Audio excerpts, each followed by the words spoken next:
Live, okay. So in this stream, I thought I would just discuss mental health for a little bit.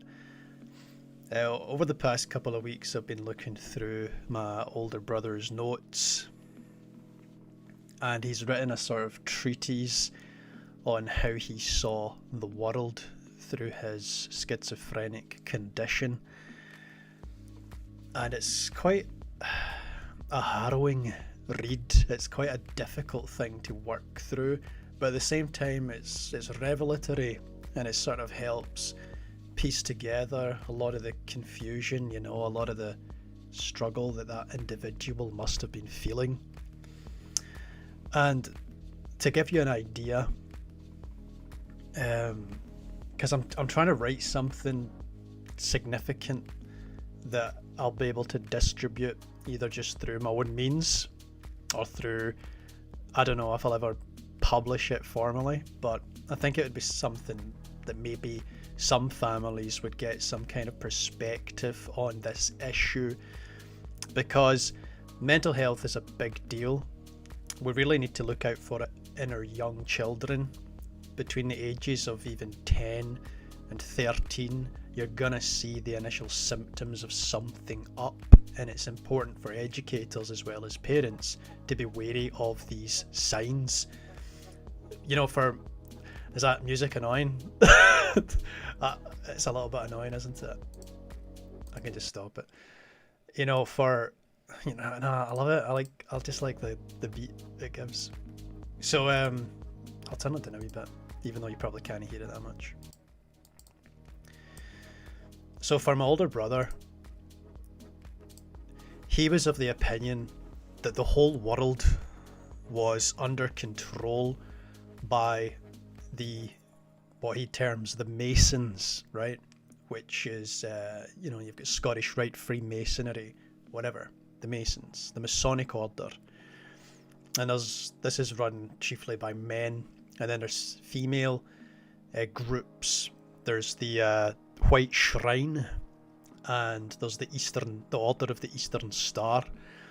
And he believed that these groups basically controlled all affairs, that they rigged economics and job opportunities and housing, and everything was in their control.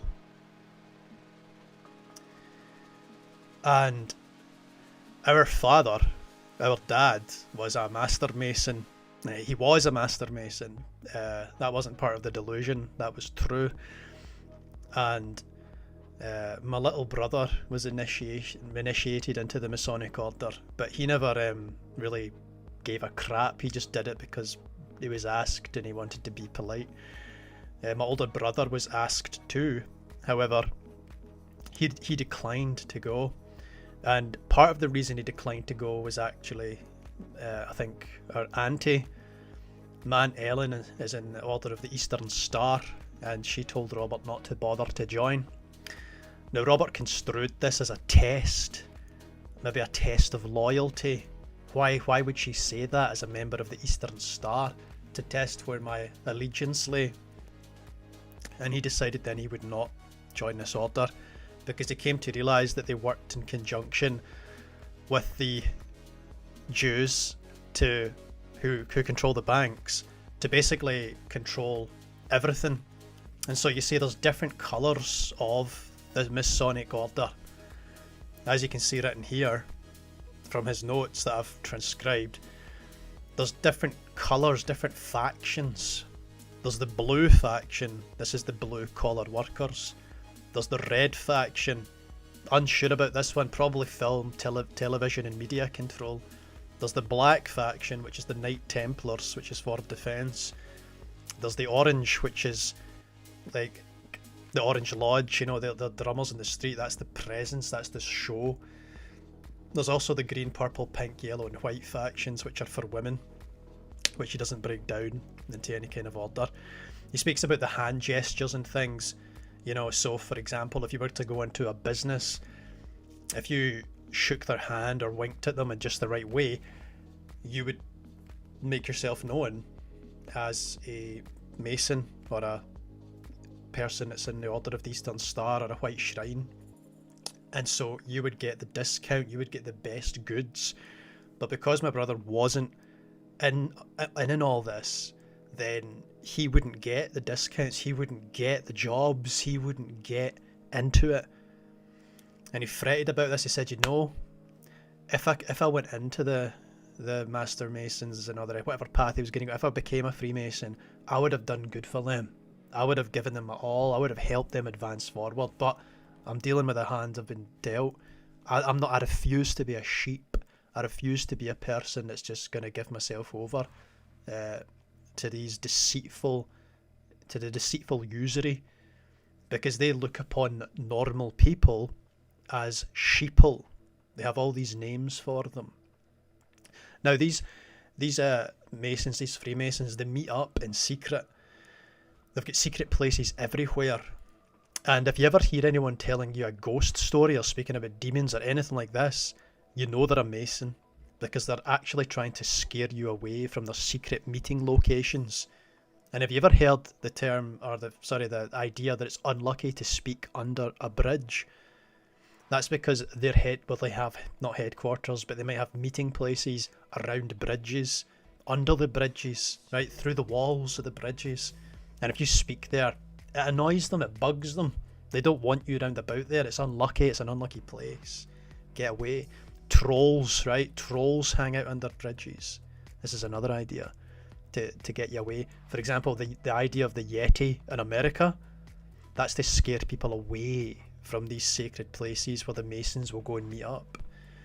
See, the Masons have their own Bible. In their Bible, God is a woman. You know, in our Bibles, God is seen as a man or a genderless and sexless being, but the Masons see God as a female, as a woman. And when it comes to copulation, you see the Masons, they have the White Shrine, they have the Order of the Eastern Star, and these women give themselves to the Masons. And he muses, you know, I wonder if these women just go and have sex with the Masons, right? They give themselves over for these indulgent parties. And so he comes to think, deaths on train tracks, that's because these Masons have these salacious parties. And when they don't see a train coming sometimes, and they stagger off drunk onto the track, which is near their secret headquarters, and that's how they die. Also drownings, this is how drownings happen, I figure, right? Just putting on my brother's persona here, because they meet in these subterranean places near rivers and stuff, and so during these big parties, problems happen. The Robert Burns Society, Robert Burns is a famous Scottish poet, and he wrote Tam O'Shanter.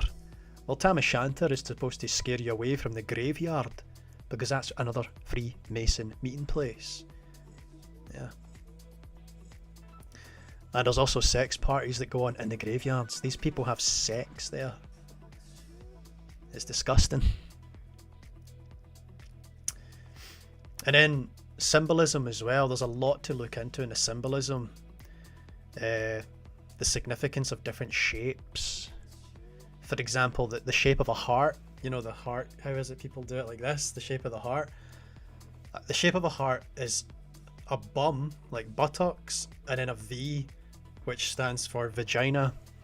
And it's basically a horrible, sexual, licentious symbol, the heart. But it's used in these ways, you know. I don't know if it's necessarily horrible, because he's very clinical about his descriptions of these things, you know. He talks about, my brother didn't really have great social skills. He speaks about his lamentation of not being properly socialized. He believes that he should have been forced to go to preschool, like kind of kindergarten type environment. He hated it. He hated it, so he wasn't taken. But he believes he should have been. He believes his whole class growing up were scum. They actually were. No, but he sees them as they were total scumbags, and that's what he was enmeshed in, and he didn't like it at all. He hated that experience. And he also hated high school as well. A bunch of druggies and alcoholics, that's what he called his classmates. And again, he wasn't far off. He doesn't speak too highly about women. He never really interacted with women a lot, but he says that women have some control of the job market.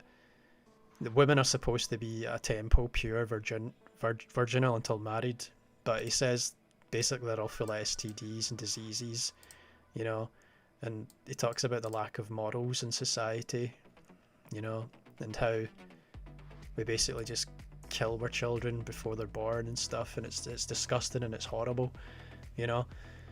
This whole system in the world is just so corrupt, and he sees the truth.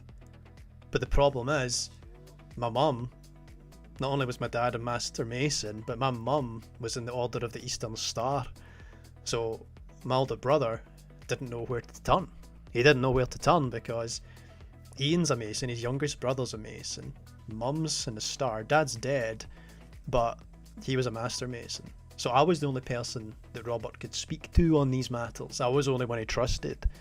One day I told Robert that I was walking round about the bridge, and someone came out onto the field that I was walking in, right? And it was long grass. And I remember telling him this story back in 2013, when he recorded it. Someone came into the field, into the long grass, and I saw them, and I kind of gave me a wee start because I didn't expect to find anyone out in this field. And so I walked a little bit. Then when I looked back, he was gone, right? And I just thought that was so funny. And I must have told my brother, because of those long grass, I thought, has this guy jumped into the grass to hide from me? Is he playing a game? So when I told my brother this story, he included it in his notes. It became part of his delusion. The reason that person was there was to scare me away. I was being scared away from this secret place. They must have been having a meeting. On another occasion, my mum went out to walk the dogs around about 9 o'clock in the evening. In the summer in Scotland, that's not a terribly dark time of day. But Robert found that entirely suspect. Why would my mum be out walking a dog at 9 o'clock in the rain? She hates the rain. She's obviously went out to open the gates into one of these secret locations, probably at the bridge back there. And it's funny how my brother includes little things that he's heard throughout his life. See, one day we went on a family holiday, and there was a ride which was these circular cars. I don't know if you heard of like dodgems, where you crash little buggies into each other for fun. Well, it was sort of like that, except they were circular instead of the kind of ovally shape. Anyways, me and my little brother were on, and I was pushing it because it was quite a young person's ride. But my older brother, not wanting to be left out, he jumped on. But when he jumped on, it was almost too late because me and my little brother finished up. And so my older brother was the oldest kid in there amongst all these little children in them too. And my dad, taking the piss, said to him, "Big circles and wee circles, son. Big circles and wee circles, haha." Right, being a dick. But it obviously stuck with my brother. So he thought, what does that mean? Right, big circles and wee circles. And so he construed this to be a sort of like a secret message, right? A dog whistle, if you will. Big circles, the macro economics, the big society.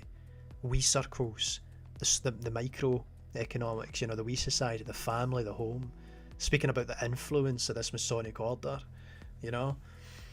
And it bled into other things too, because it wasn't just that. He wasn't just kind of like hung up on this Masonic conspiracy.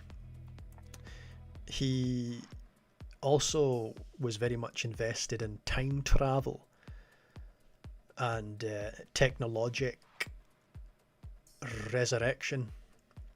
There's a Russian thinker back for the 1800s, I think it was, yeah, Nikolai Fedorov. Nikolai Fedorov was friends with quite a lot of prominent Russian scientists who came up with like rocket technology and all the rest of it. And he had these theories about a technological resurrection. And I can see the evolution through my brother's notes, you know. He has all these ideas about first of all, he's very much of faith. He believes in God. He believes that the Masons have distorted the Bible. The Masons have done all these terrible things and sort of got their clutches into the earth. he's just a muggle, right? He makes reference to all these ideas. I could have easily died from suicide or stress, as my blood pressure was always up high. I would never have known the world I had lived in. I would never have known if it was not for the Nazis. The MG42, the MP40, the Luger. My brother loved guns. I don't understand what he means by this, but he must have studied the manufacturing of these guns. I started looking at the games one day and looked at them. Alienation, Blade, Labyrinth, Star Trek, Call of Duty, Top Gear, Gears of War, Red Dawn. It was all there, in the music.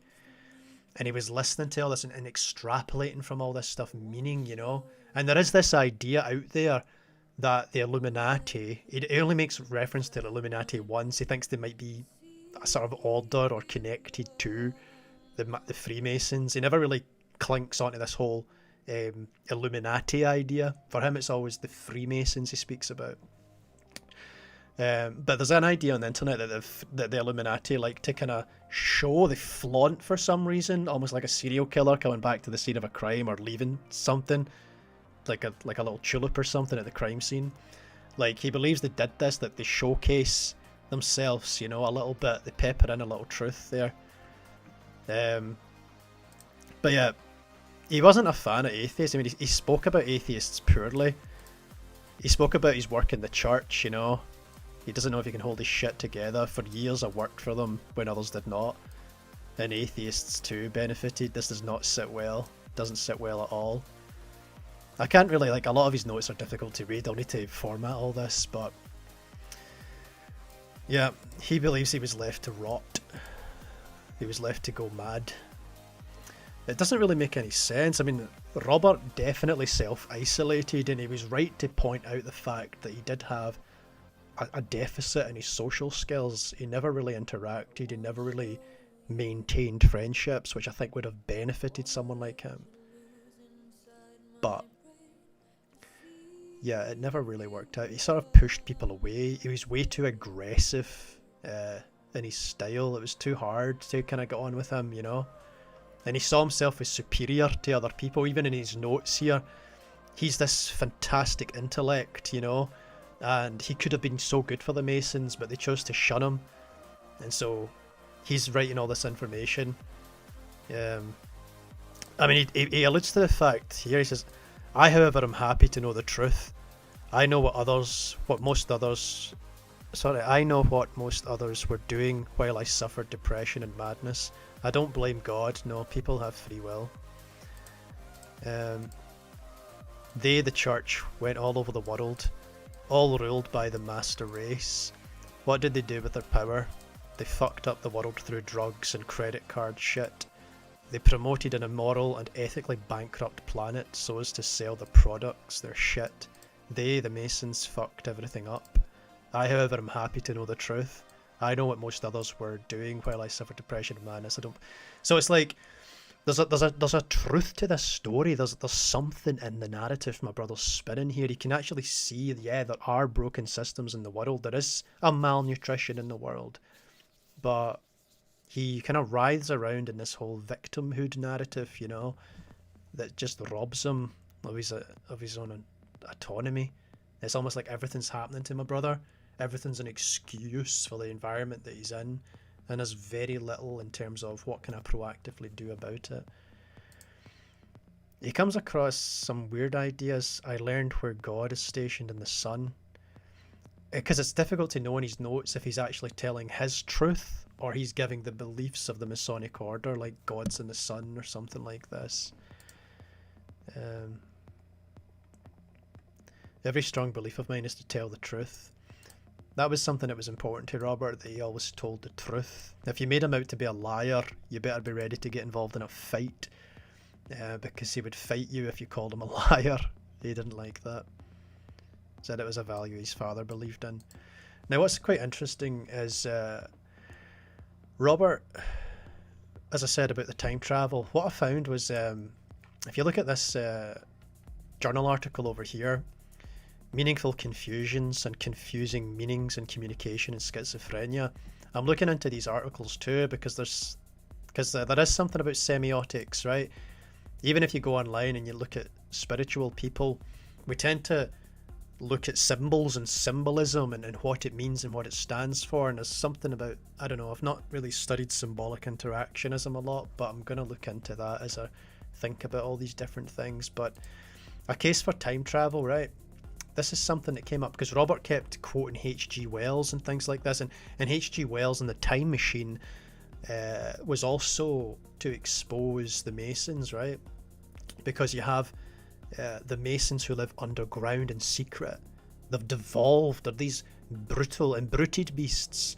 And they're run by a master Mason, right? This kingpin one with the big brain thing that goes down its spine, right? If you've seen the film with Guy Pearce. Molochs, is that what you call them in H.G. Wells' novel? And obviously you've got the normal people on the surface, you know. But he kept talking about time travel as a legitimate salvation narrative. That was part of his soteriology, was he believed in time travel. And he would write, why have I left myself here? Or why have the time travelers left me here? Why have I not been raptured out of this present moment, this suffering and strife, right? He had his own rapture narrative, but he came to the conclusion that the reason I must still be here is to learn. And there was funny little things that my brother wrote that really interested me. In one place, he wrote a little entry where he wrote, "Hello everyone. I say everyone because we're all one in God." And I thought, that's weird, man. Like, it's on point, but it's also weird, you know what I mean, that he would do that. Because it shows an insightfulness and a sort of like spiritual maturity that just didn't permeate other places. So time travel is a topic that has a rich history in literature and film, going back hundreds of years. It is our clinical experience that ideas about time and space travel, as well as aliens, which are occasionally seen in speculative news and popular fiction, are often picked up on by patients with the psychosis. Especially, it seems, those that lend themselves to grandiose interpretations, my goodness. While the theories presented below may not be particularly remarkable, and that they appear to lack a basis in current scientific knowledge, we wish to draw attention to the overall presentation of the theories.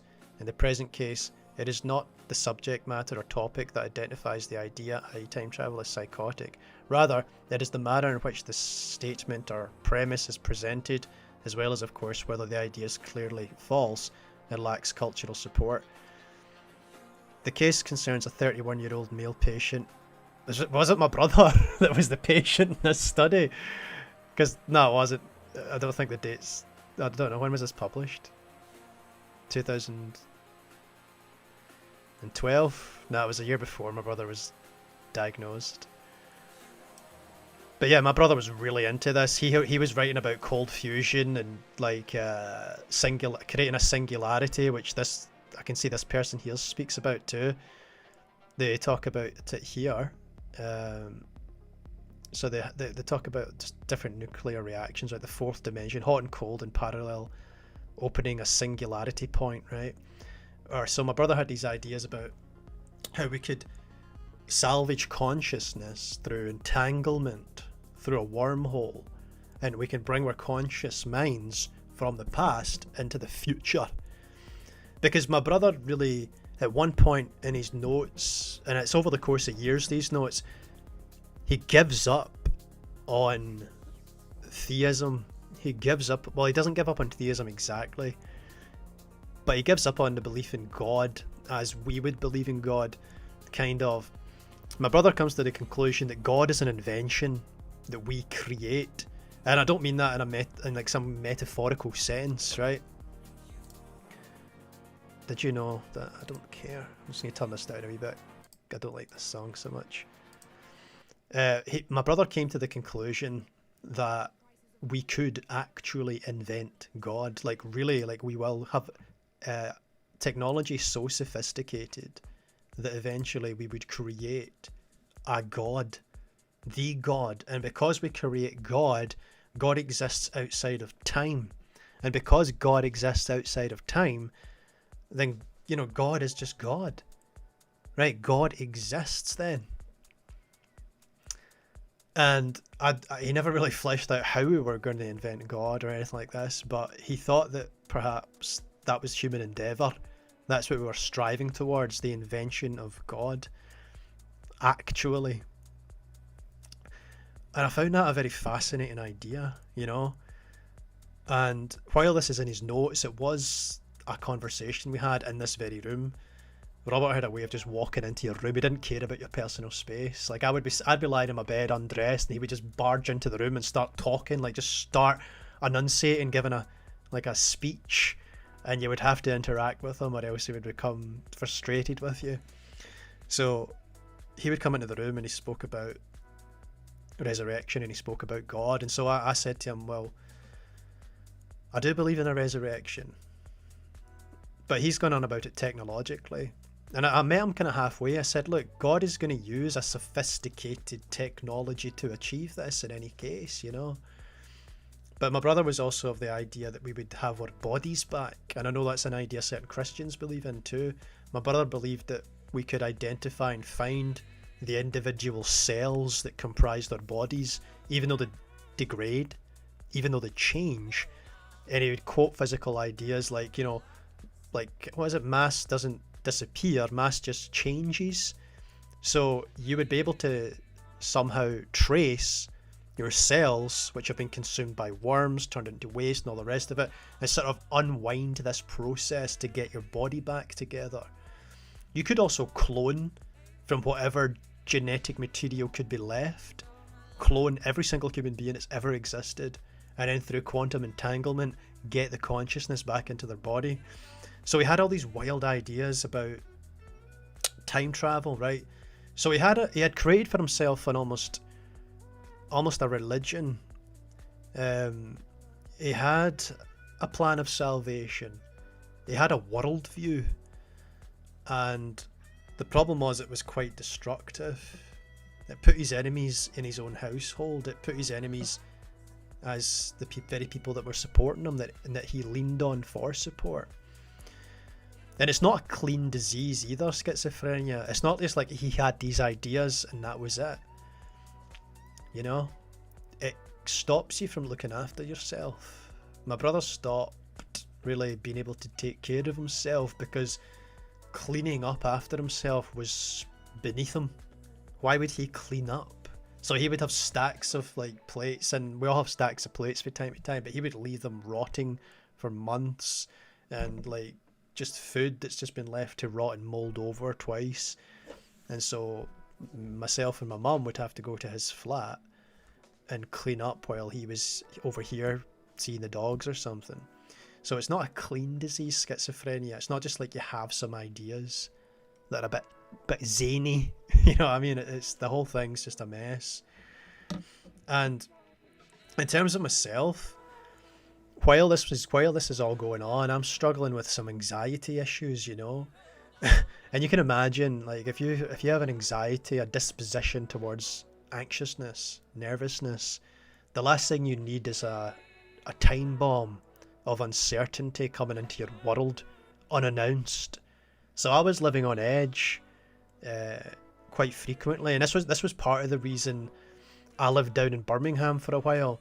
This is part of the reason I've looked for different locations just to get away from this, to get away from these situations with my brother.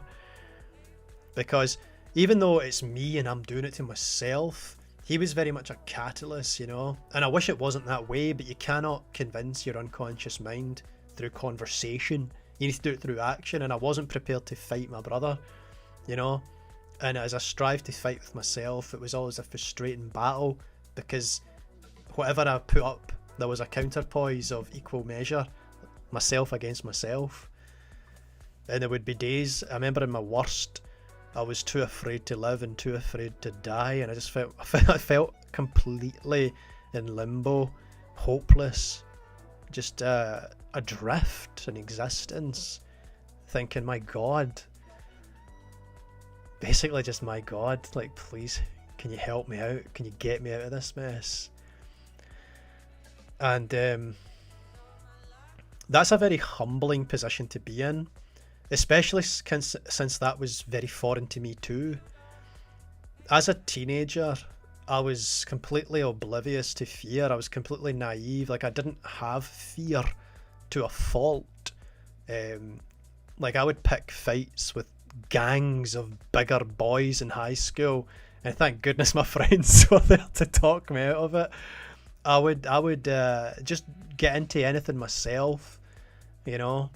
I remember just cycling up to Glasgow without a beverage and being so dehydrated I cycled into jaggy nettles and stuff and fell off my bike, and it didn't bother me.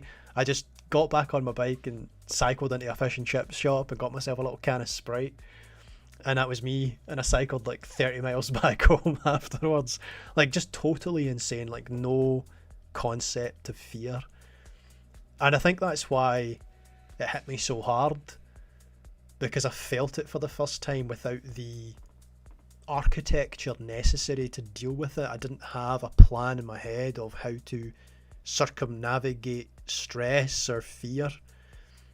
It was very much an alien thing, and I think the alien and exotic nature of fear became a preoccupation, and it became a spiral in my head, and I started to dwell on fear and live fear until it was very much integrated into who I was as a person. A horrible thing to let happen to yourself. Don't do it. Never let fear take control of you. Never do it. Don't give ground to it. You know what I mean? Don't play its games either. Don't feel like you have to like play into it and be like, wait, if that's what you're going to say, then I'm going to do this. Don't even let it, right? What I mean is, if you're feeling a bit antsy about climbing a mountain, don't the next day think, well, I'm gonna bloody well climb that mountain right now, because you might not want to. It might not be the day you wanted to climb a mountain. So don't let it dictate. I hate this song. I really hate this song. I mean, I liked it, but now I hate it. This is gonna get copyright striked. But yeah, don't give a mile, don't give an inch to fear. Don't let it take you. Don't let it control you. I did, and it wasn't good. It really has changed my character. It changes the way you look. I remember when I first got it, when I first started to experience this fear, and Robert talks about fear for me. He wrote a little section about fear, and he told me that's how they try to control you, William. They try to use fear to control you. Don't let it happen. Like, don't let the fear get to you. There's nothing to be afraid of. God has you. And I thought to myself, you know, there's truth in that. There is truth in that. But I just remember, like, you let these sensations sometimes get the better of you, and then you start to fear the idea of suffering those sensations again. And you begin to anchor yourself to certain locations because those locations are safe for you. I know the shop's just down the road, I can make it. Because the feeling and the sensation you give to yourself is horrible, but it's also such an educational process, and I thank God for humbling me and for giving me fear. And I don't wish it upon anyone, but see, for me, I needed it. It's opened me up to a whole new way of viewing the world and viewing myself. And it's made me recognise the futility of my own hubris in my teenage years, you know, when I didn't have a measure of fear about me, you know, which would have got me killed. I mean, I ended up suffering nasty injuries because of that. Like, I would see people doing crazy stuff and I would step up, even though I was unfit and untrained for the task. Like, I saw these boys doing these acrobatic moves, jumping off a fence onto a mattress and everything. And I just said, I'm going to do that. So I jumped on the fence and launched myself off. And I must have jumped 15 feet into the air. And I hit the mattress, but I hit the mattress with my belly. And then my chin came slinging into the earth. And I broke my jaw in 3 places. And they had to operate and put a metal plate in my chin. And they just left, like, I broke my jaw at the hinges here, which not a good way to break your jaw, to be honest. It's because they need that, it needs all that to grow. But they just left this because they thought it would heal itself. I mean, I had blood pouring out my ears and stuff, you know, it was not a good scene, and a big gouge out my chin. And I was like, I think I broke my jaw. And I just walked home with blood streaming down my white shirt, you know, and I must have thought, what are passers-by in their cars thinking, you know? It's a boy playing in Kilburnie. That's just a boy playing in Kilburnie. But yeah, it's good to have sense, it's good to have parameters, and it's good to learn. And I guess my problem was naivety. Because that naivety, I think, plays into why I became anxious. I think we need to make our kids a bit more resilient and robust. You know, that's why I think the Boy Scouts is maybe a good idea. Be prepared, you know? And that's like part of like Robert's little kind of rules for life. Actually it is. He's wrote here, each day be prepared. Eat well, exercise, a small walk a day even. Appreciate the day, good or bad, and get prepared for the next. Have clothes ready for you each day. Get focused for your job. Get your kids work experience. Be street smart. Tell your kids to be street smart. Give them a wallet. Don't fight a diseased drugged junkie. That's good advice, man. That is some sage wisdom from beyond the grave. Certainly. So I've got all these things I need to read, and they just basically talk about, well, symptoms of schizophrenia, symbolism and schizophrenia, right? Symbolism is the most difficult and complicated study. One might say that it is as difficult and complicated as the study of man himself. One of the most formidable students in this field, Dr. Ernst Cassirer, states quite emphatically that he regards the ability to produce symbols as the essential quality in man which distinguishes him from the rest of the animal kingdom. Probably, I mean, when you look at the prey tale, the rock art that's throughout the world, and my brother actually makes reference to I noticed the word, which I found weird because I just studied rock art. I hadn't really studied it. I looked at a Wikipedia article in the south of France. There's a cave, and in it features like 17,000-year-old rock art, which has been painted on with ground ochre and charcoal and other little iron oxide, I don't know, different minerals. And there's like aurochs and like other huge elk-like creatures that don't exist anymore. And it's fascinating to look at this rock art that's been put there from thousands of years ago. And they believe it does have semiotic meaning. Like these human beings have taken these symbols and I don't know if it's some kind of animism, some kind of sacredness about it, or if they're just depicting stories or just enjoying the process of art without any kinds of feelings of religious gratitude. But it's certainly wonderful to look at, and it gives you this connection to the olden days, you know, to early man.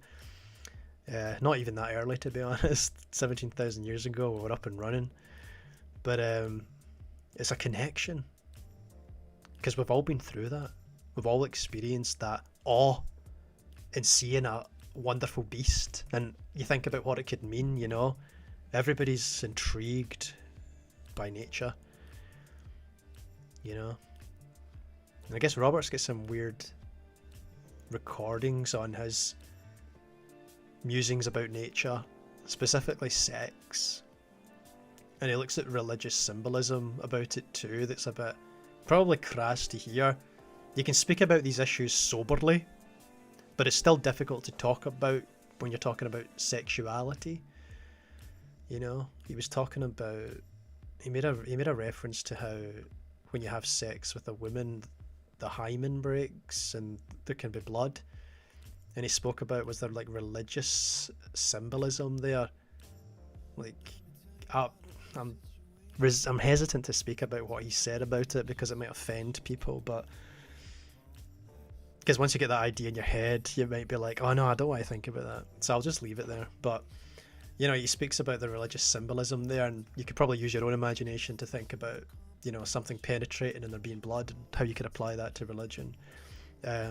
But he goes into all these weird things, you know, because I guess for him the female was just an alien concept because he never really interacted with women. He didn't know how to. All he knew was how to fight with men. He didn't really know how to romance or court a woman per se. He believed that was something that the Masons worked out. The White Shrine, the Eastern Star, these women give themselves to the Masons. So part of his idea was that he wouldn't find true love because he wasn't part of the communities for whom that's all worked out. He figured he might still find his soulmate because, as he put it, you know, you're always going to meet your soulmate, but it might have to be an atheist or something because all the religious people are just con artists. Yeah, it's pretty fascinating stuff. But symbolism is a big part of that, you know. You can see the broken mind of the schizophrenic coming back to these symbols, you know. And strangely enough, Robert had these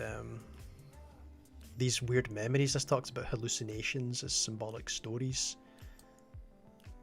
There are symbolic stories behind, like if you've listened to what I've shared in this video, you can hear a symbolic story being told. You know, when Robert was first taken into custody, he threatened to kill himself. He was going to jump out of a building, and it was in the papers, but there was no names, and the police came to pick up my little brother so he could go and talk to him and not jump, because he had barricaded the door where the police were holding him, and he was threatening to jump. And interestingly enough, you know, the psychologist in charge of the case, you know, knew my brother more than we did almost, because my mum was speaking to the doctor, and the question of him jumping, my mum was like, no, he would never jump. And Dr. Hart was like, are you sure? Really? So perhaps my brother would have killed himself then, you know? He says as he looked out the window, he saw the Masons standing with their swords. He had this image of Masons standing outside the window with their swords drawn as an intimidation tactic. Did he see that?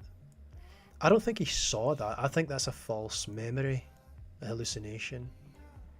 As this says here, you know, at first hallucinations are often small or momentary and can be small as the appearance of eyes or a whisper of a voice. My brother never had that. He never heard voices or saw things. He only had what I would call false memories of things.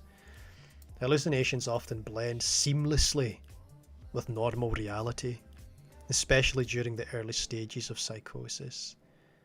After psychosis has fully taken hold, hallucinations may sometimes become much more distinct and of the quality of visions like those found in the first chapter of Ezekiel and the Book of Revelations. Is the book called Revelations though? This whole paper has just been discredited. It's not called Revelations, plural. Got some notes there. Let's see, let's show all my notes. Such groups are little now. I agree with your brother, but I'd look more to the Bilderberg groups in Central Bank.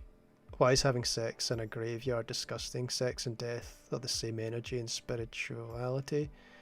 True Illuminati are people like Grope Krishna, I believe. They are very few and far between, even if some groups believe they are Illuminati. They are not and already blinded, I believe. Yeah, you know, there's a lot of weirdness going on there. So, hi Louise and hi Tonette. Thank you for checking it out. You know, or just talking about these issues. You know, if we look to, I don't like this song. It's Day in My Heedin'. Day in My Heedin'. So you can look at journals that discuss the connection between these different ideas. I haven't really looked, like if you look at Islam mental health and stuff like this, well in Islam what these papers are just discussing is the best way forward in treating mental illness in Islamic cultures. That's just the conclusions they're coming to. In summary, there is a huge impact of Islamic religion and spirituality within psychiatric clinical practice. Using Islamic values and beliefs can be beneficial in treatment of mentally ill Muslims through incorporation of Islamic beliefs that help in drug adherence and modification of different psychotherapeutic techniques to suit Muslim patients. Such aspects provide the basis for specific guidelines in working with Muslims in mental health. That's just talking about like how to best treat the Muslims. But if you look at other studies that I found much more speaking a bit broadly on these things, what's this on? This is about sleep. Sleep is quite important. If you don't get enough sleep, it can leave you open to psychosis-like experiences. And this is a study here, the association between sleep dysfunction and psychosis-like experiences. And I think it can actually affect the, I'm going to say thalamus. Don't know what I'm talking about, but basically there's a part of your brain that kind of like spokes out like a bicycle spokes into other parts of the brain. And if these signals get a little bit muddled up, which they think may be happening in schizophrenia, it's not so good. It's not a good thing. I also saw the connection here, probably more correlation than causation of schizophrenia and liver dysfunction, because my older brother had Gilbert syndrome, which is a condition of the liver. My older brother would sometimes have a yellow tinge to him, too much bilirubin. Anyways, it is suggested that a non-hepatocellular liver dysfunction caused by the presence of a congenital or acquired portal systemic shunt constitutes a major predisposing factor in the pathogenesis of schizophrenia. In addition to the common occurrence of schizophrenic reactions observed in liver disease, this suggestion is supported by autoptic findings, in addition to the fact that a considerable number of abnormal biochemical and biological phenomena are shared by patients suffering schizophrenia and portal systemic shunting. I don't know what portal systemic shunting refers to, and I'm not sure if Gilbert syndrome would cause that, but it's certainly interesting that there is this connection between liver disease and schizophrenia. Now, sometimes that's just caused by the drugs used to treat schizophrenia, but it's interesting. So we have different views on whether or not religion helps. Does it help us maintain mental health? Well, this article here, a review of the literature, right? The impact of spirituality on mental health by the Mental Health Foundation, okay? So, it gives you the people associated here, Dr. Deborah Conra, who I don't know anything about, but we just jump right down to the conclusions, because that's ultimately what you want to do. If you're ever writing an essay, folks, jump to the conclusions of the articles. Don't suffer the article. Don't read through that mess. It's all nonsense anyway. Just jump to the conclusions. So they come to the conclusion that spirituality is a concept that evades simplistic definition, categorization, or measurement, and yet it affects the social, emotional, and psychological and intellectual dimensions of our lives. This report has reviewed some of the evidence linking spirituality and religious expression with different aspects of mental health, and in particular different mental health problems. The evidence is equivocal. Some expressions of spirituality are helpful in some ways, some of the time. These tend to be expressions of spirituality that encourage personal empowerment, that affirm and embrace diversity, and promote the importance of emotions such as hope, forgiveness, and purpose. And I've went through before the power of forgiveness therapy. Other aspects of spirituality seem to have no effect on mental health, or in some cases can lead to feelings of guilt, shame, or powerlessness, which can be damaging or hurtful to a person's mental health. Overall, however, the general consensus in the literature seems to be one of cautious optimism about the role of spirituality.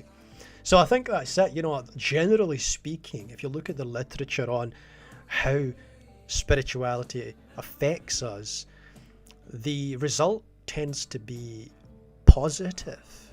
It tends to have a positive role in our lives, you know? And I think it's something that we need and something that's necessary. In the brokenness of my brother's mind, he constructed a religion, a hope. I think it's important. And you know, when you look at populations in the world, you can see the benefit. See, in Mormons, Mormons don't like to be called Mormons. They like to be called something else. I just call them LDS church members when I'm with them. But they seem to have a really good sort of vision for the world. The way they the way they enshrine their values. So their families are very strong. That's a very important thing for the Mormon, the family. And everyone who kind of like interacts with families, and Joe Rogan mentioned this in his podcast to some comedian recently, his most recent one, I think. No, it wasn't. It was when he was speaking to Richard Dawkins. Sorry. You know, he mentioned this, that in actual fact, Mormons seem to be brilliant people. They're very successful. They're very together. They're very proud of their country. They're good-hearted, good-natured people. They make sure you got a full tank of gas, you know what I mean, if you're going on your way. And I met with two Mormons today, Sisters Brown and Sister Unbedot from Utah and Oregon. And again, just thoroughly delightful people, you know. You really care about them as well, because you sense, I mean, it's good to be awake to insincerity. Honey, what do they call it? Honey trapping? Something like that. they can do that, of course they can. But just as individuals, just as I've gotten to know them, I'm very happy to have them and to call them friends, you know.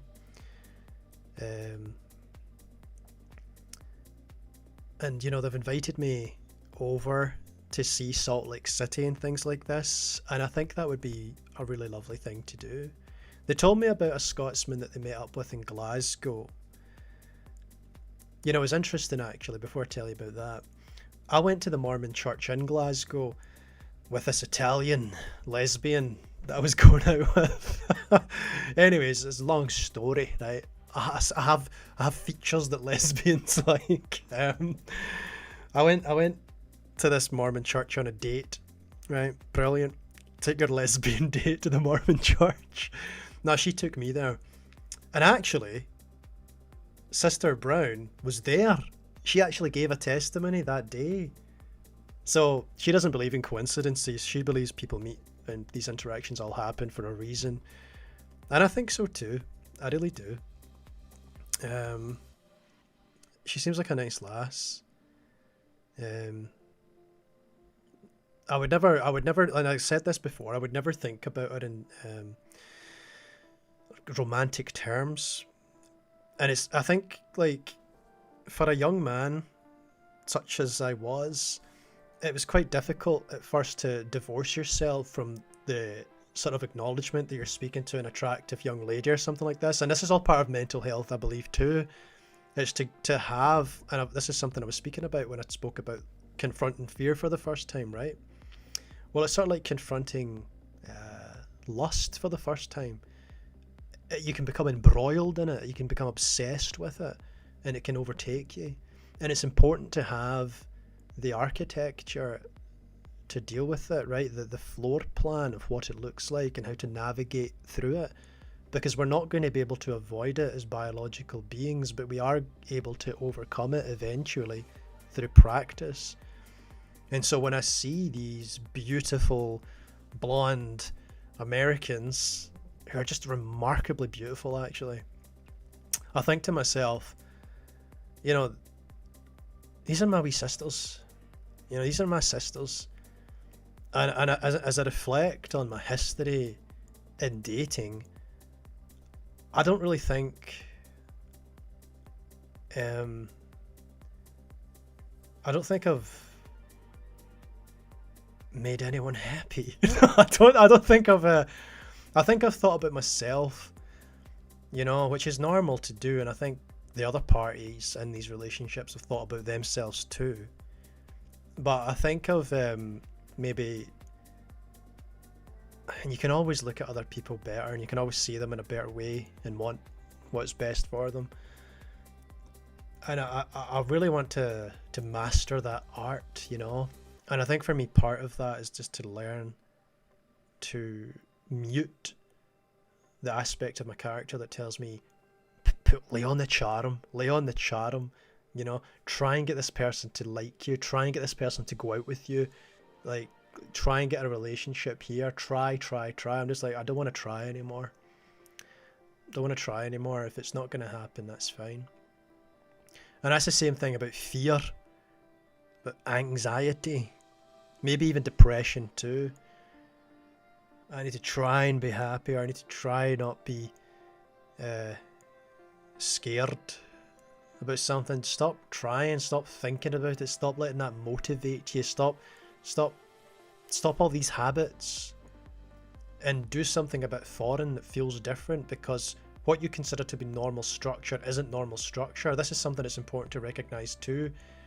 Your habits are not neutral. There's nothing neutral about what you're doing in your day. You might just feel like, oh, I just lived my day normally and then derp happened. No. The way you live your day in and day out, is not coincidental. It's not just happening to you. And this is a point that Tony Robbins comes out with, right? The big, like, massive motivational speaker. It doesn't happen to you. You do it to yourself. You do it. You live it. You become it.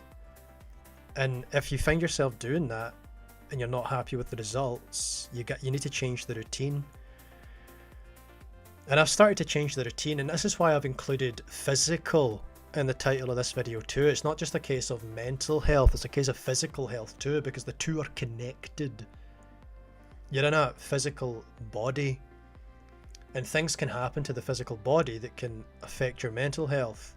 One example would be someone shooting a nail gun into your skull.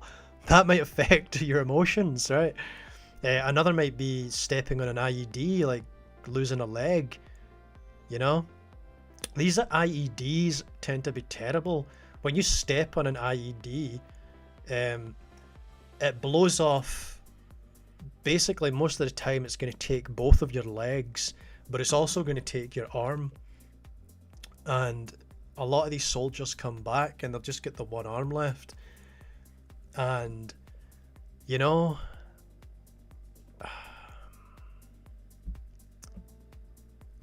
these are good men, and these are whole men, It's like, you need to realize that the way we come across, and I hope we all realize this, the way we look in this world isn't who we are.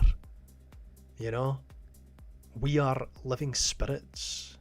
We are alive. We are like God, and that we are partakers of God, co-heirs with Christ. Co-heirs with Christ, right?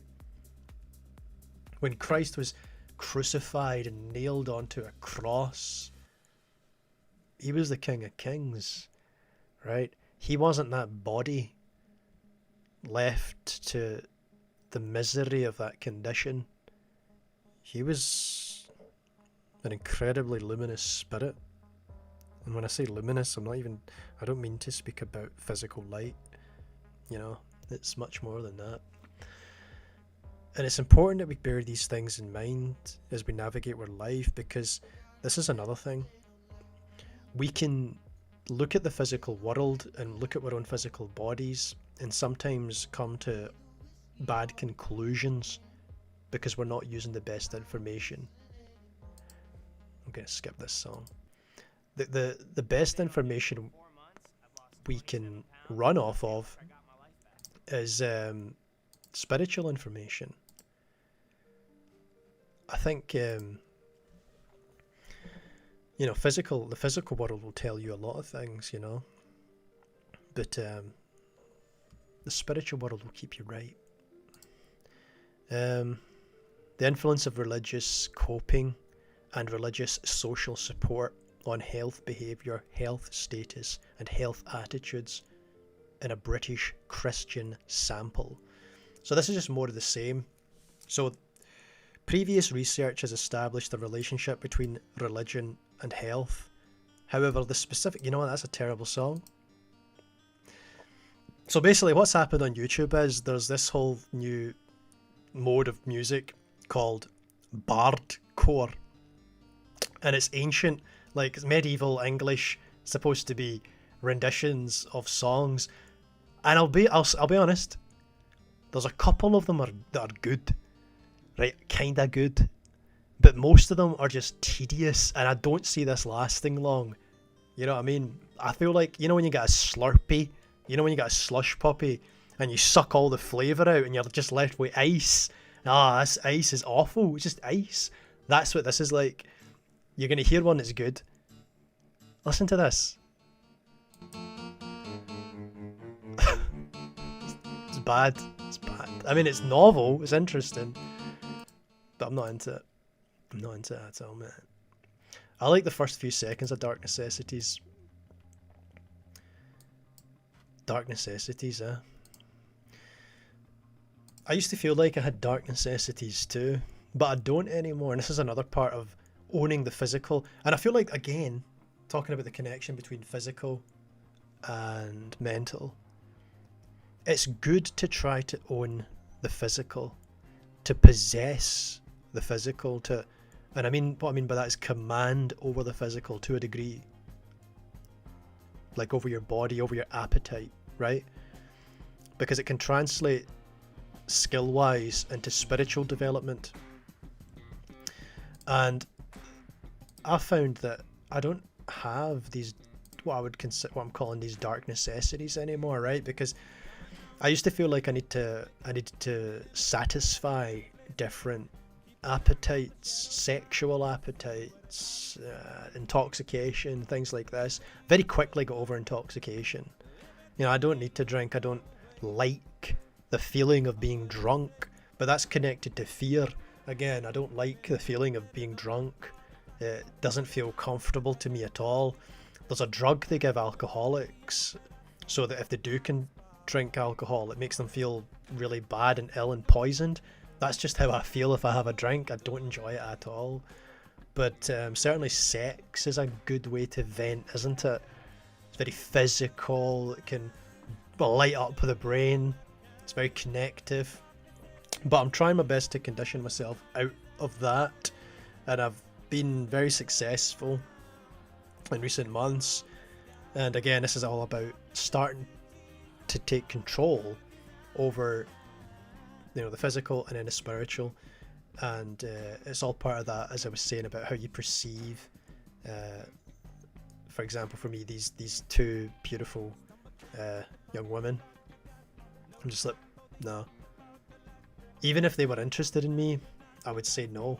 I'd be like, no, you can't handle me, hen. You're not ready for this, hen, right?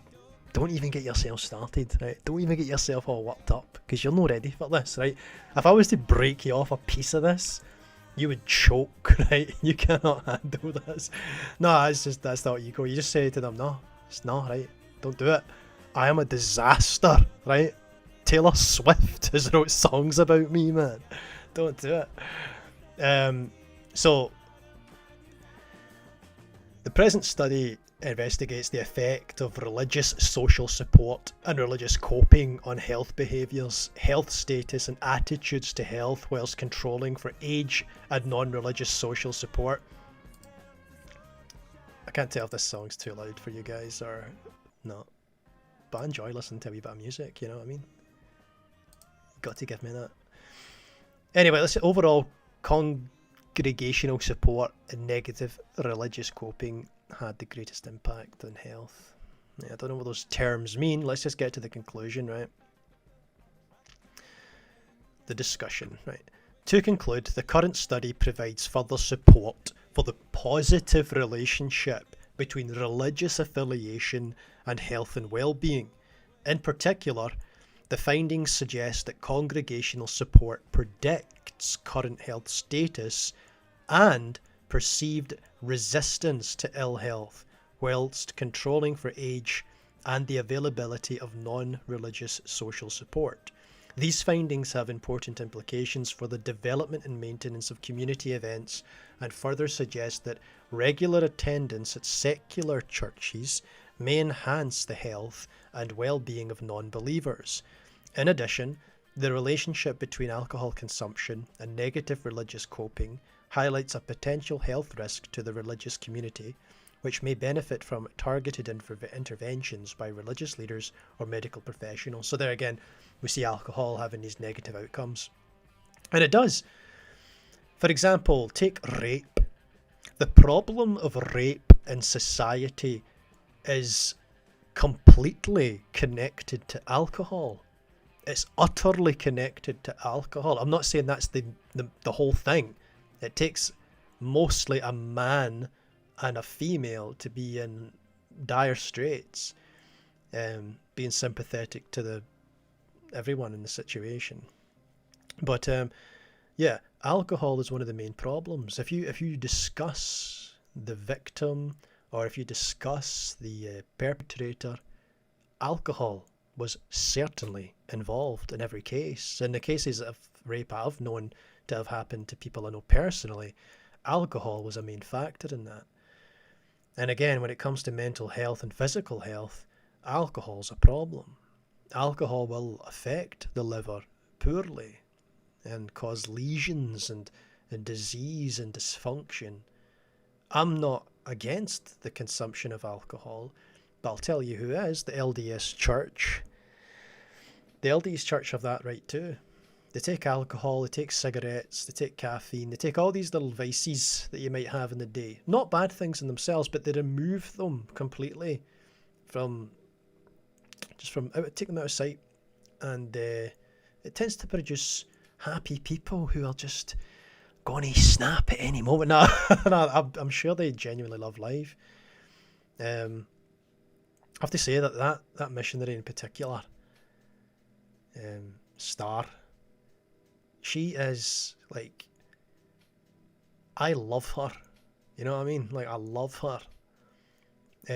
She's just so, like, a beautiful, beautiful soul, you know, and she feels the same way about me, you know.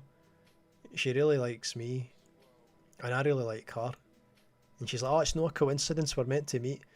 I think so too. I see her as my soul sister. Genuinely love that person because they're so sunny. Their disposition about things is so great. She was telling me that she used to live in a shack in Guam. I don't know where she was, but she lived in a little shack.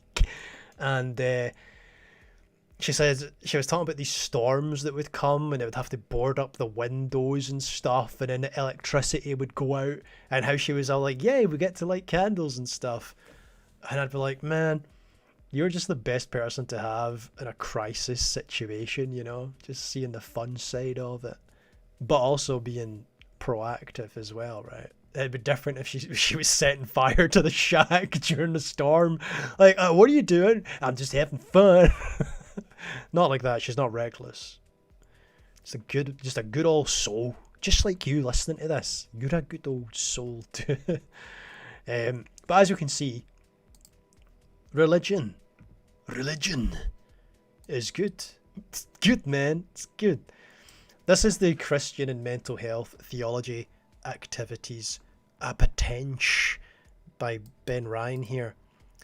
And as James Newcomb says, the Bishop of Carlisle and lead bishop for health and social care, this is a clear and accessible introduction to one of the big issues facing the church today, namely mental health and ways in which Christians can both understand and engage with it. It also establishes the nature of further work that needs to be undertaken. Every article does that, right? They all say at the end, more work needs to be done in this area, and it's like, get off it, man, stop it. We all know that. So yeah, I mean, I guess, gosh, mine's forking all over the place here, but you know, there's exorcisms. What are they all about? Do we still do exorcisms today? Is there exorcisms going on right now? Probably. I would imagine there's exorcisms taking place in India, in Africa, in some little place in America right now. Gosh, imagine if you could just like zone in. Imagine if you could just throw up something like that. Show me the exorcism that's happening. And then you were taken to it, you know, and you could see like a fly in the wall. Gosh. I don't know, man. Sounds scary to me. I mean, it's just weird.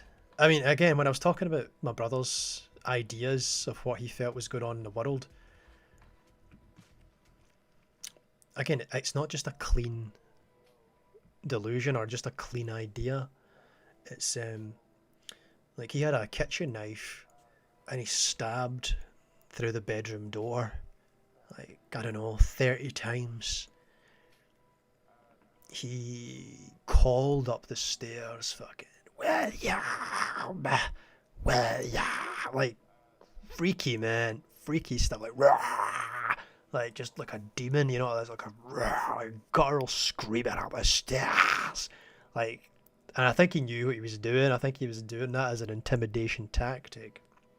But if you heard it, you would think, shit, man, that's a demon, you know. It was bizarre. It was bizarre. And of course, at that time in my life, you know, as I was pressing into my faith, pressing into my face. Where are you, Lord? As I was pressing into my faith, I was, you know, I was a bit intimidated. I was praying to God, like, goodness, you know, what's going on here? What's this all about? So it's kind of fascinating that way. Weird. So we jump to the conclusion again, because I gave you that tip about never reading the actual report and just jump into the conclusions. Don't they say not to do that? Isn't that the general advice of the world? Don't jump to conclusions.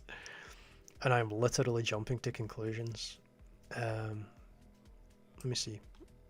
Conclusions, references, empirical, theological, future work. What's proved difficult? What's worked well? Let's just jump back up to the chapter 4, Christian work and mental health. How effective is it? And then conclusions after chapter 4. I think it's probably worked well given the consensus in the other ones. So there's mixed evidence of the helpfulness of Christian projects in the mental health sphere.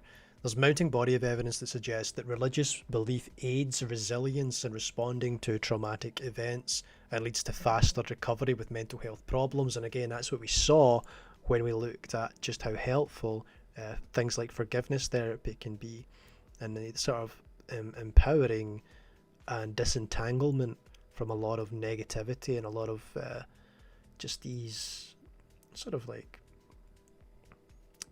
infectious, virulent ideas that can sort of take over the mind sometimes, and that taking over of the mind affects habit and lived experience, you know what I mean, in ways that you might not know about and in ways that you will know about.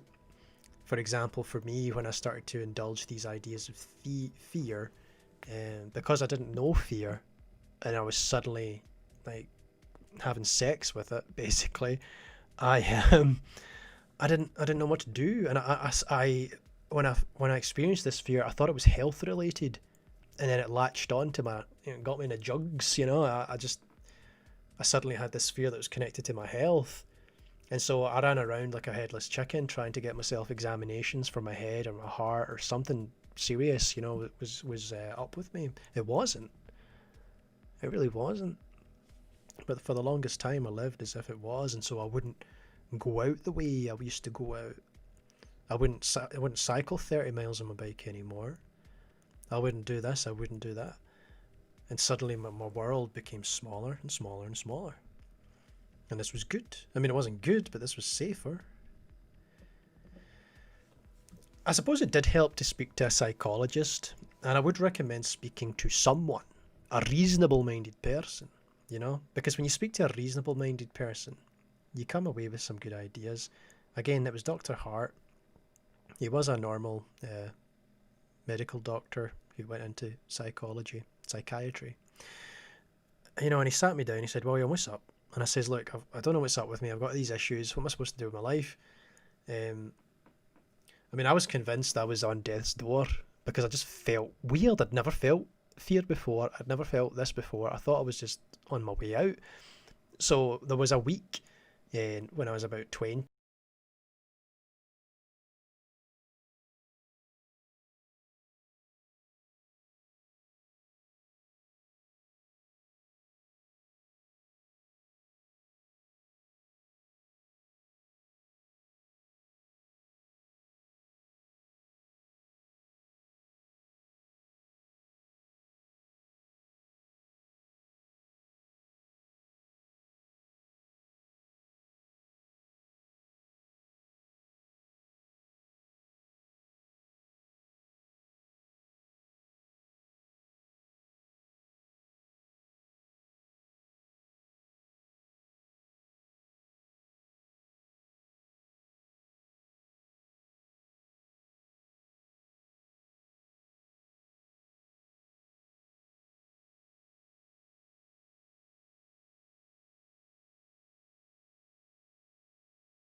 And what I found is that just doesn't happen. Even in professional environments, when I go into a new school and I sit in the staff room, I'm very surprised if anybody speaks to me.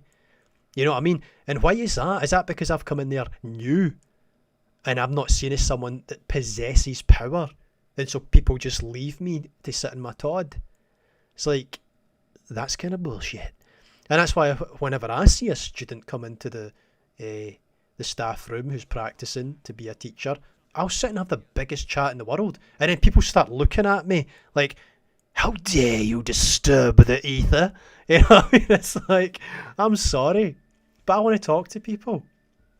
So you see that all throughout life, you know, you see these attitudes and they really need addressing. We need to just make people a bit more friendly, I feel.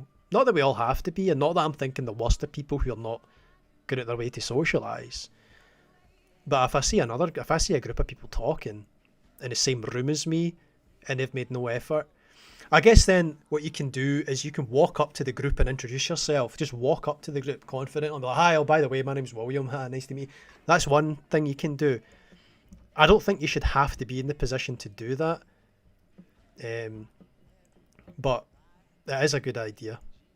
When you walk into a room, just to introduce yourself to everyone in the room. Like, don't sit back and expect them to be accommodating, because as I say, there won't be. You have to be the big shining star with all the charisma, because nobody else is going to be that person to introduce you. Sometimes they'll be there, but more often than not, you've got to be your own hero and be everybody else's hero at the same time. You know what I mean? And that's what I loved about that lass, about Star. She is a wee star. She we're walking down Irvine. We're just walking through Irvine. Her and her friend Megan, our co-missionary Megan. And as we're walking by people, she's like, "Oh, hello. Hey, nice shirt. Oh, hey, sir. Hi, how you doing?" You know what I mean? She's like just this wee ray of sunshine. And I got to thinking about that. I was like, you know, people say in Glasgow that people are very lovely there. Like, if you come to Glasgow, people will talk to you. They're a bit more salt with the earth, right? In Glasgow, which is a city here in the west of Scotland.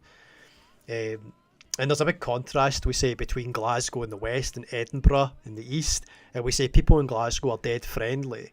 And my experience of that is that it's true. And I'm sure my American friend who was over, she felt that too. You know, she experienced that, you know, the kind of charm of the Glaswegian.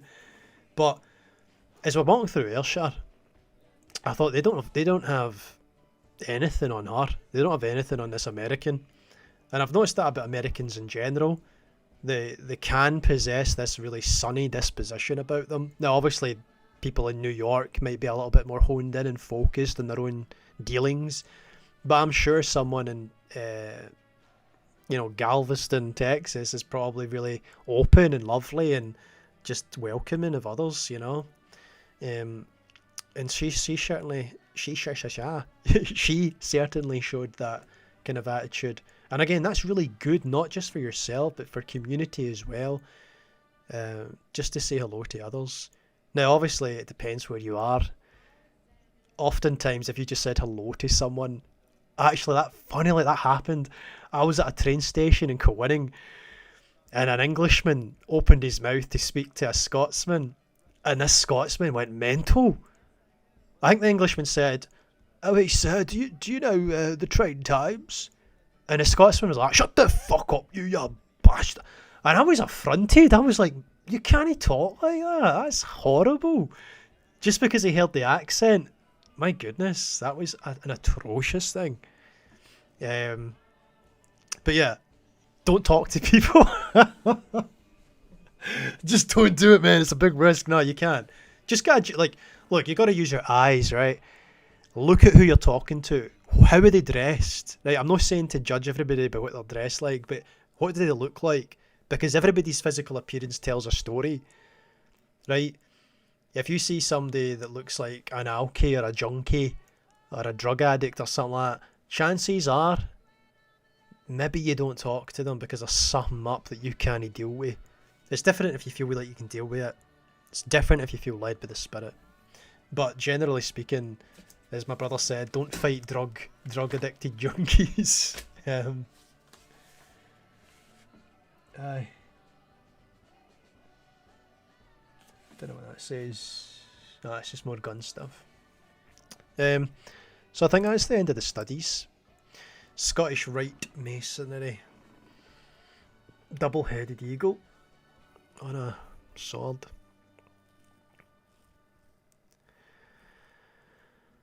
Aye.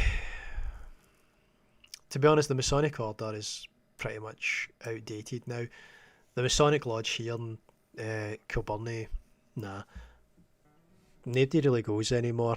It was like an old man's club even 20 years ago. And it's just not got the numbers to reproduce itself. So, I don't know. I don't think the Masonic Order is what it ever was, if it was anything at all. I think Adolf Hitler wanted to kill the Masons, didn't he?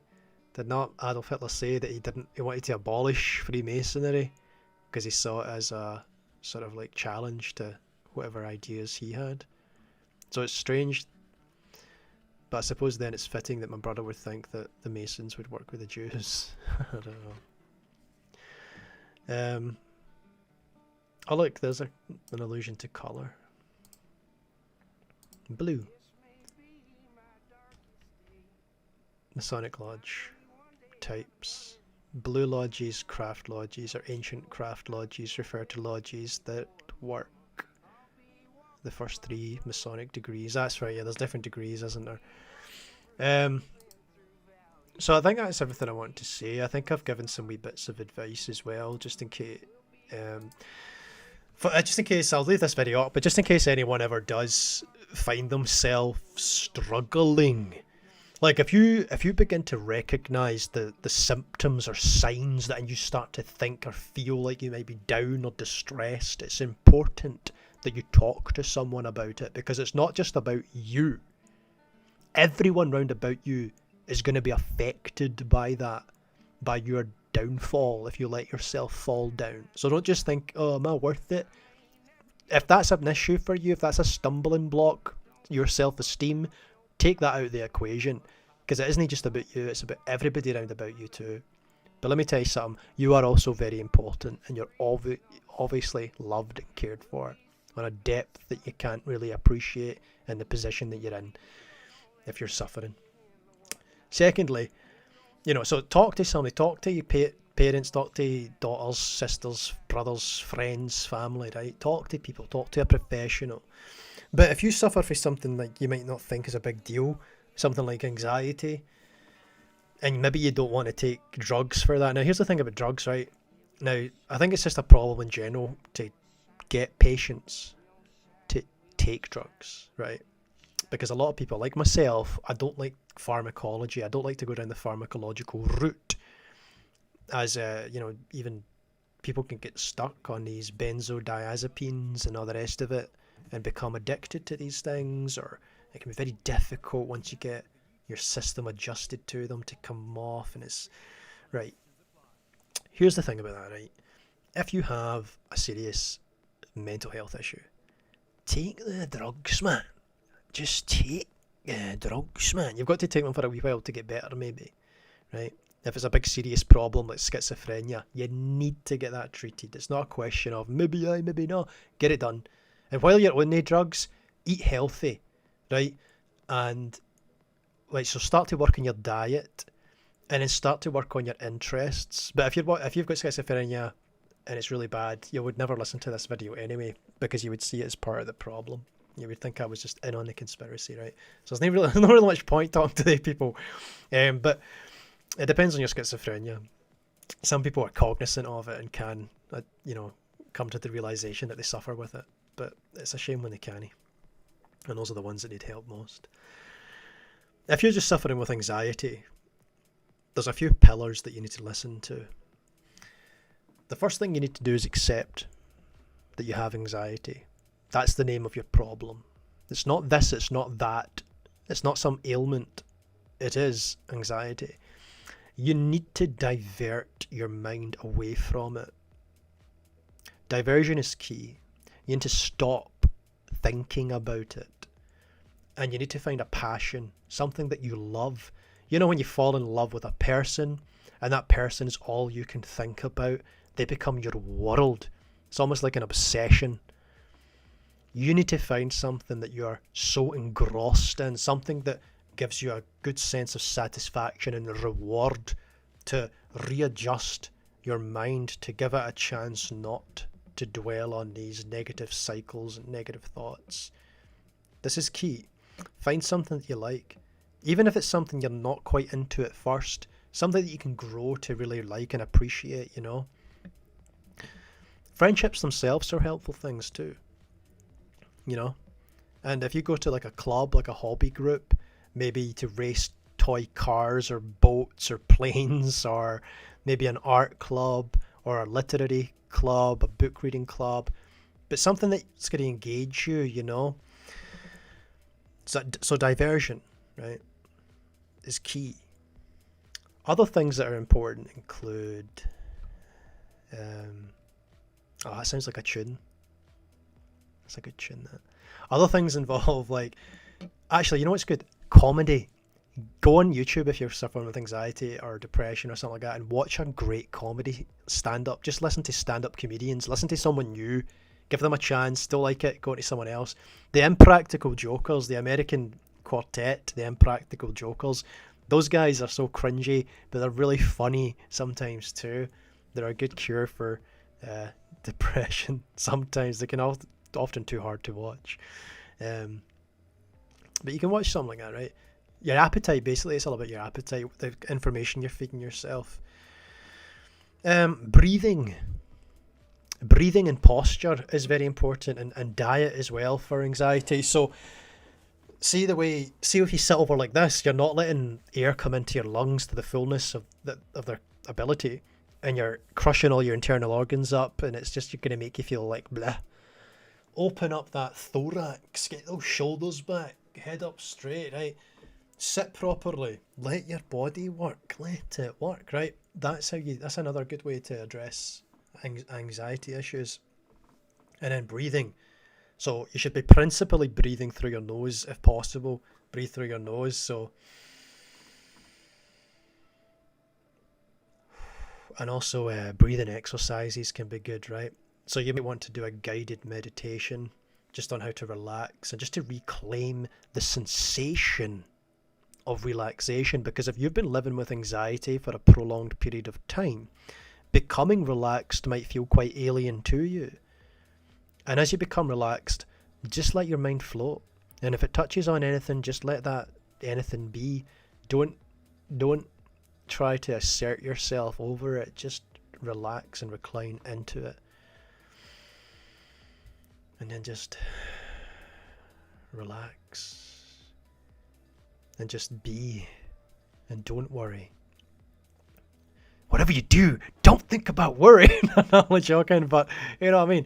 Just let yourself gently float, and then start to visualize something serene and beautiful. Make a mind palace for yourself. Go a nice walk in the countryside of your heart. Reflect on those that you love. Pray for them. Pray to God. Just enjoy the time. Enjoy the day, enjoy that moment, and be thankful for that moment of peace. And bring that moment of peace into every single day. I don't have time for all that, man. I don't have time for all that. You do have time for that. And if you think you don't, that's because you've got all these habits that you think are not habits. You think it's just normal life. It's not normal life. Life's getting away from you. Bring that peace back into your life and experience it every single day. And when you do that, you're gonna have planted and nourished a seed of peace. Because if you've already planted and nourished a seed of anxiety, if you got in a state added, certainly you have.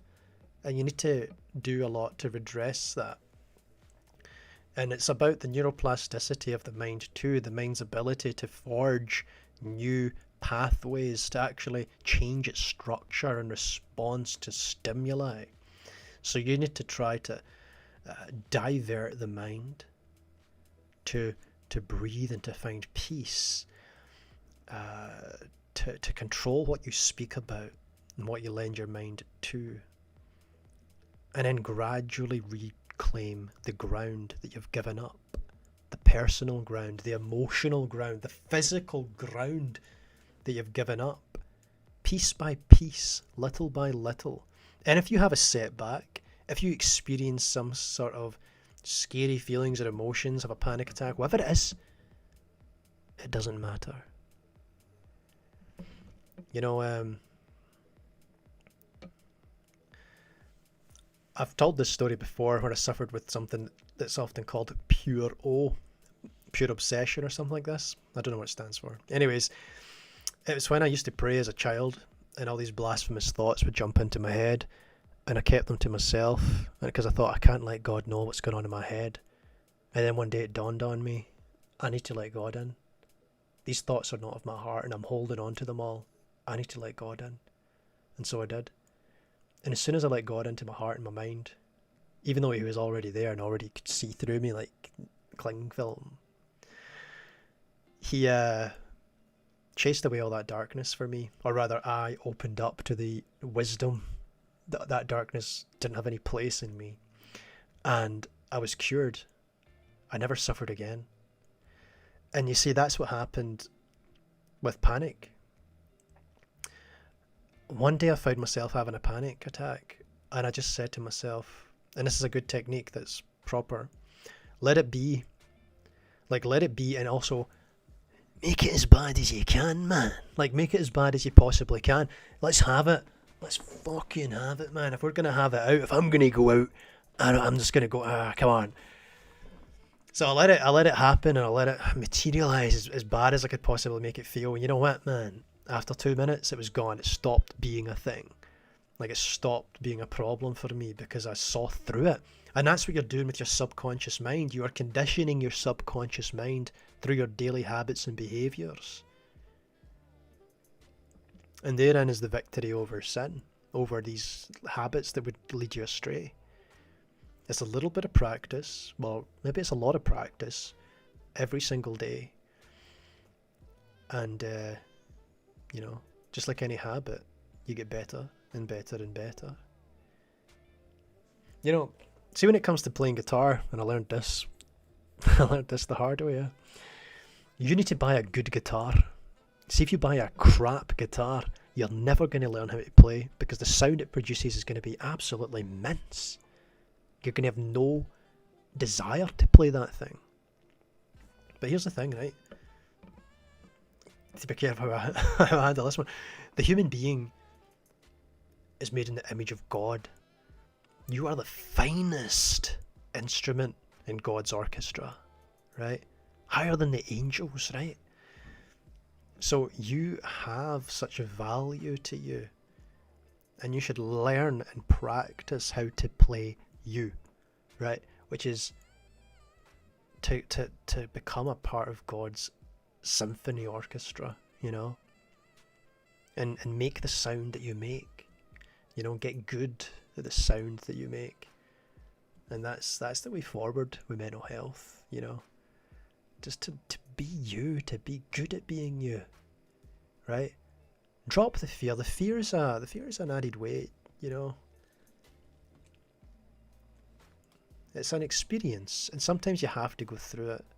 It's not a coincidence that I'm who I am, that I'm experiencing the experiences that I have.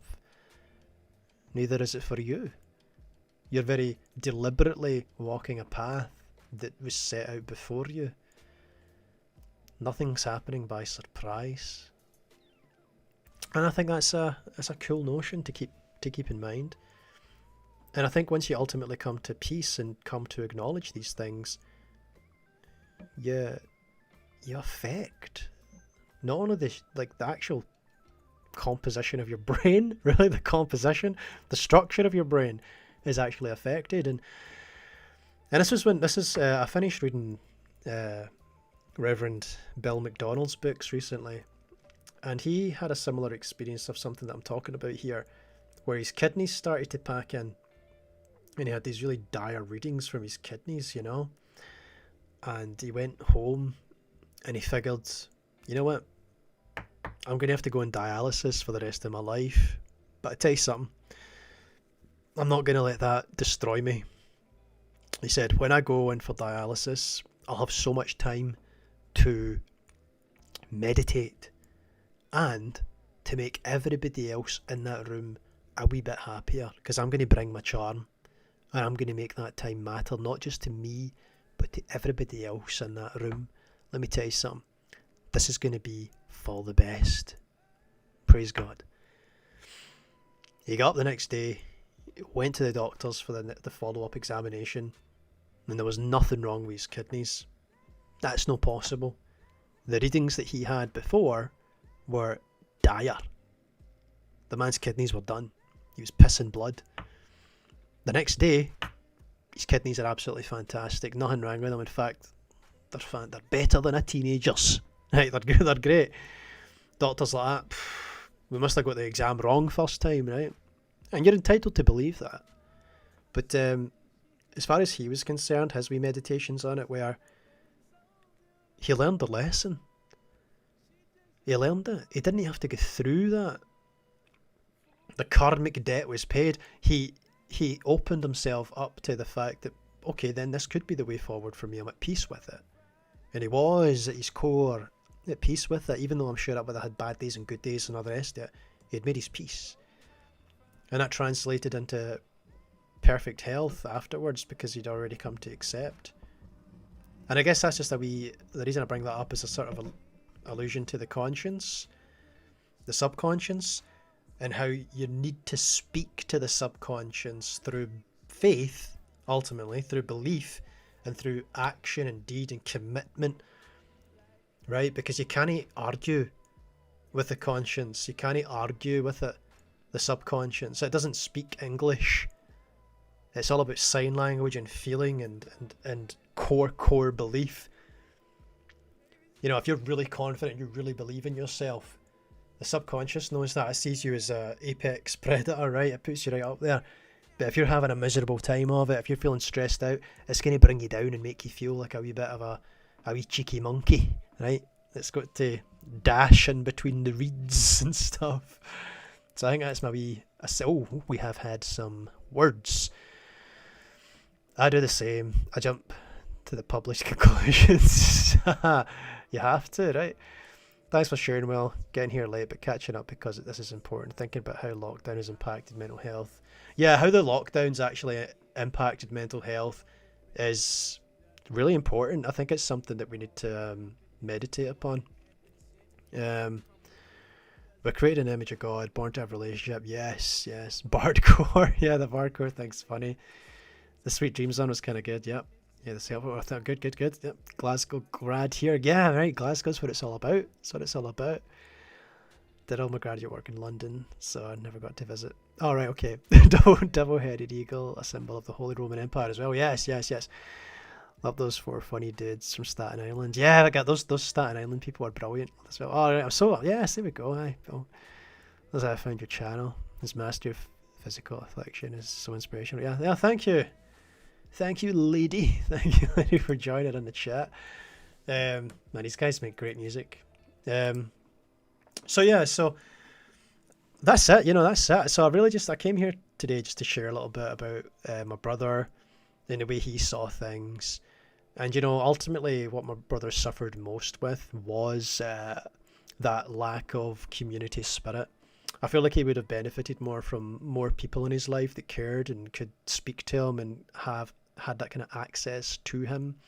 And I really feel like the failure and it just goes to show about the importance sometimes of a trustworthy mother is really important, but a trustworthy father figure in life too, especially for a young boy. My older brother suffered, I feel, from not having a fatherly influence that he could really confide in. So we need to make sure that we're all working together to bring about just the love that's necessary to condition and to nurture everyone, because we're all going to have different skills and abilities, and we're all going to be able to speak to different people. Like my older brother wouldn't respect a lot of people. My older brother would only respect someone that was bigger and stronger and smarter. So we need to make sure that and there's other people out there who would respect maybe a more dainty character, right? So we need to make sure that every one of us is bringing something to the table, that there is a communal love and affinity between us, so that we don't leave people behind.